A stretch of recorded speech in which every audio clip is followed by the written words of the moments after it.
عمل کیوں نہیں ہوتا؟ بہت سی چیزیں جو ہم چاہتے ہیں عمل کریں لیکن نہیں کرتے. کیوں نہیں ہوتا؟ کیونکہ مشکل لگتا ہے.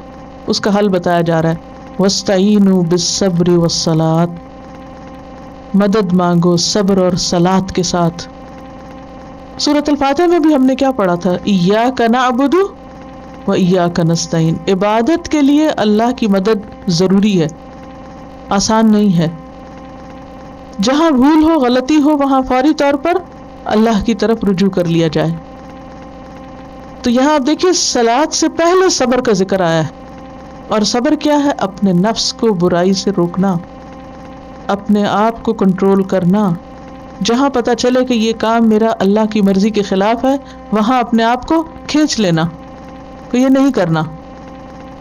اللہ کی حرام کردہ چیزوں سے خود کو روک لینا. وَاسْتَعِینُوا بِالصَّبْرِ وَالصَّلَاةِ.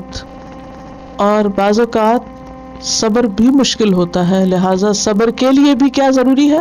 اللہ کی مدد، کہ اللہ مجھے صبر دے. حدیث میں آتا ہے مَن يَتَصَبَّرْ يُصَبِّرُهُ اللَّهُ، جو صبر کرنا چاہے گا اللہ اس کو صبر دے دے گا.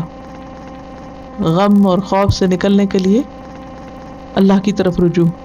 نبی صلی اللہ علیہ وسلم کا یہی طریقہ تھا. جب کوئی مشکل پیش آتی فوراً نماز کے لیے دوڑتے، کیونکہ نماز میں آپ دیکھیے ہم قرآن بھی پڑھتے ہیں، ذکر بھی ہوتا ہے، سجدہ رکوع وغیرہ بھی، لیکن یہ اتنا آسان نہیں. بہت سے لوگ ہاتھ پہ ہاتھ دھر کے بیٹھے رہتے ہیں، نہ اٹھتے ہیں، نہ وضو کرتے ہیں، نہ نماز پڑھتے ہیں.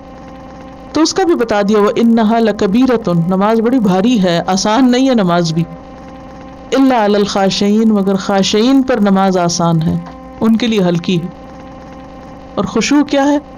دل کے ٹھہراؤ کا نام ہے، جو اللہ کے ڈر اور اللہ کی عظمت سے دل میں آتا ہے، اور جب آتا ہے تو پھر نماز میں بھی جھلکتا ہے اور نماز کے علاوہ بھی. اس میں ایک مثال دوں گی صرف عروہ بن زبیر کی.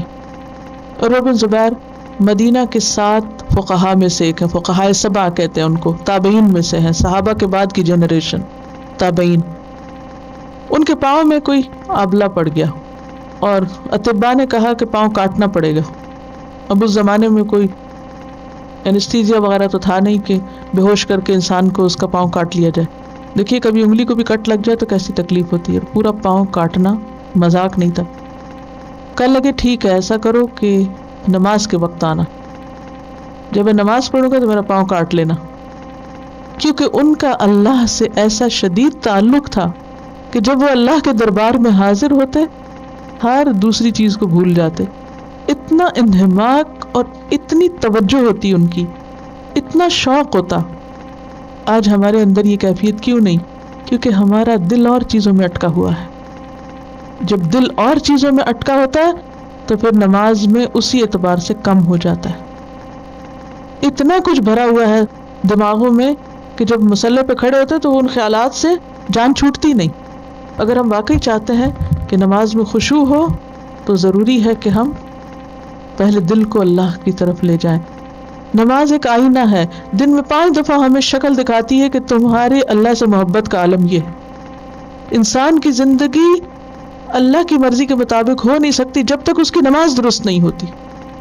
نماز ایک ٹیسٹ ہے، ایک بیرومیٹر ہے. جیسے آپ اپنا ٹیمپریچر لینے کے لیے تھرمومیٹر استعمال کرتے ہیں نا، تو ایسے ہی ہم کیسے مسلمان ہیں اپنی نماز کو ٹیسٹ کر لیجئے. نماز از اے ٹیسٹ. جیسے کوئی بیمار ہوتا ہے نا تو بلڈ ٹیسٹ ہوتا ہے، پتہ چل جاتا ہے کیا کیا بیماری ہے. اسی طرح ہم میں سے ہر ایک کو اپنی نماز کا جائزہ لے لینا چاہیے. کیا وہ وقت پر ہے؟ کیا وہ خشوع کے ساتھ ہے؟ کیا وہ سنت کے مطابق ہے؟ کیونکہ خاشع ہی نماز کا حق ادا کر سکتا ہے. وَاسْتَعِینُوا بِالصَّبْرِ وَالصَّلَاةِ وَإِنَّهَا لَكَبِيرَةٌ إِلَّا عَلَى الْخَاشِعِينَ